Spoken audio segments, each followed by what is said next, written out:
So welcome to JKSSB online tutorial. मैं हूं Satish and we are going and we are continuing our current affair series. So my dear, this is the I think second lecture of our current affair और ये जो current affair है ये रहने वाला है आपके सभी एग्जाम्स के लिए beneficial. Okay so before going to start this video wanna say कि अगर अभी तक आपने JKSSB का ऑफिशियल व्हाट्सएप ग्रुप ज्वाइन नहीं किया तो अभी मैसेज करें 7006002724 पे. आपको लिंक प्रोवाइड हो जाएगा जहां आपको सभी PDFs वगैरह फ्री में प्रोवाइड की जाएंगी. और एक और इम्पॉर्टेंट अपडेट आप सभी को देना चाहता हूं कि इस ग्रुप में ज़्यादा से ज़्यादा ज्वाइन हो जाओ क्योंकि 1 जनवरी से हम लोग रिवीजन क्लासेस जो हैं revision classes for the GK portion Jain के जीके पोर्शन वो स्टार्ट होने वाली हैं. ऑलराइट, और इसमें मैं इस रिवीजन पोर्शन में भी वही क्वेश्चंस आपको करवाऊंगा जो आपको एग्जाम में देखने को मिलेंगे. ऑलराइट, तो चलिए स्टार्ट करते हैं आज का करंट अफेयर का लेक्चर. और हाँ, एक और इम्पॉर्टेंट चीज़, बहुत सारे बच्चों ने कहा कि सर एक काम करिए आप वीकली करंट अफेयर कराओ. भाई वीकली करंट अफेयर मैं नहीं करवाने वाला, डेली बेसिस पे मैं करंट अफेयर कराऊंगा और वीकली हम लोग लाइव टेस्ट रखेंगे. वीकली लाइव टेस्ट होगा आप सबका, संडे के दिन लाइव टेस्ट होगा आप सबका. हमने जितना भी करंट अफेयर किया होगा उस दिन आप लोग आंसर्स दोगे. ऑलराइट, क्योंकि देखो सिंपल सी बात है, मैं बिलीव करता हूँ कंसिस्टेंसी पे. तो डेली का अगर हम 10 क्वेश्चन भी कर रहे हैं तो मेक श्योर वो 10 क्वेश्चन आपके एग्जाम के लिए बहुत ज़्यादा मोस्ट इंपॉर्टेंट हो जाएंगे. लास्ट में वीकली करना, मंथली करना वो एक टीचर के लिए बहुत इजी है बट एक स्टूडेंट के लिए कवर करना मुश्किल है. ठीक है, तो वो ऐसा नहीं करेंगे. अब जब मैं इतनी मेहनत कर रहा हूँ डेली बेसिस पे बना रहा हूँ चीज़ें तो आपको पढ़ने में क्या दिक्कत है. ठीक है, बाकी होपफुली मैं जो भी चीज़ें करा रहा हूँ ये आपको एग्जाम में दिखेंगी. ऑलराइट, चलिए बढ़ते हैं लेक्चर की तरफ. और हमारा पहला जो क्वेश्चन है दैट इज कि when national farmers day observe. ठीक है, कि मतलब फार्मर्स आप सभी को पता है फार्मर जो है, फार्मर्स किनको बोला जाता है, किसानों को बोला जाता है. आप देख सकते हैं तो फार्मर डे जो है वो कब ऑब्जर्व किया जाता है नेशनली हमारे इंडिया में. तो इसका जो आंसर है दैट इज 23 दिसंबर. ठीक है, क्या 23 दिसंबर. अब आपको पता लग गया कि 23 दिसंबर को नेशनल फार्मर डे मनाया जाता है. लेकिन आप सभी को पता है कि हम जो भी दिन बनाते हैं वो कोई ना कोई ऐसे शख्स की यादगार में बर्थ एनिवर्सरी पे या डेथ एनिवर्सरी पे हम लोग बनाते हैं. ठीक है, तो अब ये जो फार्मर्स डे है जो 23 हम लोग दिसंबर को हम लोग मनाते हैं, ये किन के जन्मदिन पे मनाते हैं. सुनो, ये हमारे इंडिया के जो 5th PM थे. ठीक है, 5th प्राइम मिनिस्टर थे जिनका नाम था चौधरी चरण सिंह. क्या नाम था जिनका? चौधरी चरण सिंह. ठीक है, हम लोग इनकी यादगार में ये जो फार्मर्स डे है वो मनाते हैं. ठीक है, अब इन्होंने जो कंट्रीब्यूट किया, ठीक है, इन्होंने जो कंट्रीब्यूट किया for the upliftment of farmers. ठीक है, मतलब फार्मर्स की जो अपलिफ्टमेंट के लिए, उनकी बढ़ोतरी के लिए जो इन्होंने कंट्री में मतलब फार्मर्स के लिए जो इन्होंने योगदान दिया, उसके उपरांत ये जो दिन है वो मनाया जाता है 23 दिसंबर. और ये 23 दिसंबर जो है this is the birth anniversary of और इंडियाज 5th प्राइम मिनिस्टर जिनका नाम क्या है? चौधरी चरण सिंह. और मुझे उम्मीद है कि आपने नाम पहली बार सुना होगा. चलिए बढ़ते हैं नेक्स्ट क्वेश्चन की तरफ. और हाँ, ये जो क्वेश्चन है this is question related with your EVS portion. ठीक है, EVS का भी है और इंपॉर्टेंट डेट वाली फील्ड का भी हो जाता है. चलिए नेक्स्ट क्वेश्चन देखते हैं. नेक्स्ट क्वेश्चन में पूछा है कि which state approve the warehousing and logistic policy 2022 recently. कौन सी स्टेट ने logistic policy, warehousing and logistic policies को अप्रूव कर दिया है? तो इसका जो आंसर है दैट इज उत्तर प्रदेश. ठीक है, क्या आंसर है? उत्तर प्रदेश. उत्तर प्रदेश ने ये जो पॉलिसी है ये अडॉप्ट की है, warehousing and logistic policy.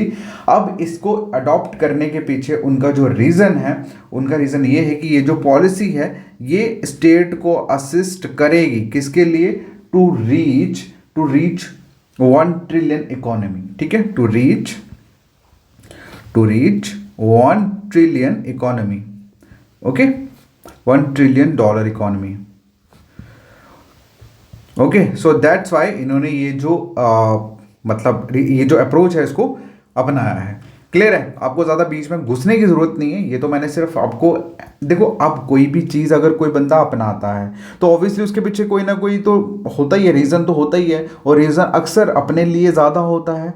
तो अब जैसे इंडिया जो है that is in the growing, मतलब वो अभी 5 ट्रिलियन इकॉनमी को गेन करने के लिए लगा हुआ है, उसी तरह से उत्तर प्रदेश ने भी ये पॉलिसी जो है वो इसको रिसेंटली अप्रूव किया है, सो दैट कि यूपी के मतलब जो इकॉनमी है उसको भी बूस्ट किया जाए अप टू $1 ट्रिलियन, राइट।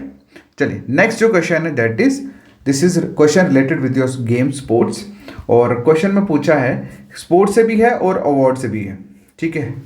अब क्वेश्चन में पूछा है कि which female wrestler nominated for the United World Wrestling Rising Star of the Year honour, ठीक है। ये अवार्ड मतलब पूछा गया है कि कौन से इंडियन फीमेल रेसलर है जिनको नॉमिनेट किया गया है, किसके लिए, United World Wrestling Rising Star of the year on, ठीक है। ये ऑनर किनको दिया गया है, सुनिए। अब इसका जो आंसर है दैट इज अंतिम पंघाल, ठीक है। क्या आंसर है, अंतिम पंघाल। अब ये कौन है, ये फीमेल है, ये फीमेल रेसलर है इंडिया की, आप देख सकते हैं ये फोटो, भाई एक सेकंड को, ये फोटो है, ठीक है, ये इनका फोटो है।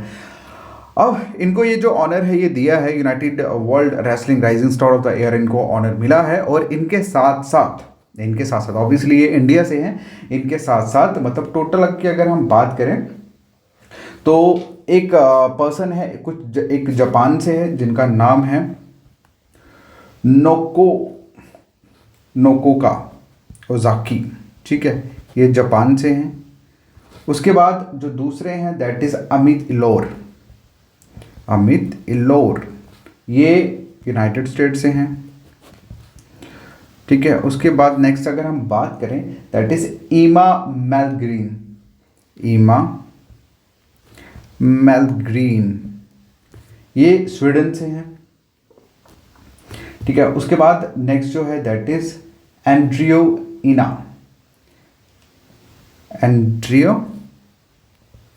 अना, ये है रोमानिया से, ठीक है, रोमानिया से। और इसके साथ आप सभी जानते हैं अमित पंघाल हमारे इंडिया से, ठीक है। तो ये 1 2 3 4 5 ये 5 लोग हैं जिनको ये ऑनर जो है दिया गया है, क्लियर है। चलिए नेक्स्ट क्वेश्चन है आप लोगों के सामने। क्वेश्चन में पूछा गया है कि विच स्टेट या UT recently granted industry status to its tourism sector, मतलब कौन सी स्टेट है या कौन सी यूटी है जिसको अभी रिसेंटली ग्रांट हुआ है, क्या इंडस्ट्री स्टेटस ग्रांट हुआ है, ओके, किसके लिए, टू इट्स उसके अपने टूरिज्म सेक्टर के लिए। तो इसका जो आंसर है दैट इज असम। क्या आंसर है, असम। आप देख सकते हैं असम इसका आंसर है। और असम की जो कैबिनेट है उन्होंने एक प्रपोजल को अप्रूव किया है जिसके दौरान उन्होंने प्रोवाइड किया है, क्या प्रोवाइड किया है, इंडस्ट्रियल स्टेटस, ठीक है, इंडस्ट्रियल स्टेटस असम की कैबिनेट जो है उन्होंने प्रोवाइड किया है to the states tourist sector, so that कि वहाँ पे एम्प्लॉयमेंट को इन्वेस्टमेंट को अट्रैक्ट किया जाए और जॉब्स को क्रिएट किया जाए, क्लियर। चलिए नेक्स्ट क्वेश्चन की तरफ बढ़ते हैं। क्वेश्चन में पूछा है कि which union ministry organise the AI पे चर्चा मतलब एआई डायलॉग इवेंट, कौन सी मिनिस्ट्री ने ये ऑर्गेनाइज किया है। चर्चा का आपको पता लग गया, बातचीत, ठीक है। और एआई मतलब होता है आर्टिफिशियल इंटेलिजेंसी, ठीक है। अब आपको एक चीज़ बता दूं कि अब जो आने वाला टाइम है that is totally based on AI, ठीक है। आप लोग रोबोट जो है that is example of AI, ठीक है। उसके बाद सेंसर्स आप देख लो बहुत, अब जैसे आप मतलब इन शॉर्ट इतना समझो कि आने वाली जो जनरेशन है that is totally will be with AI, ठीक है। तो अभी कौन सी मिनिस्ट्री ने ऑर्गेनाइज किया है एआई पे चर्चा, तो that is what, ministry of electronic and IT. क्या है, ministry of electronic and IT, इन्होंने ये ऑर्गेनाइज की थी एआई पे चर्चा, ओके। क्यों, क्योंकि obviously this is going to be the future, right. चलिए नेक्स्ट क्वेश्चन आप लोगों के सामने।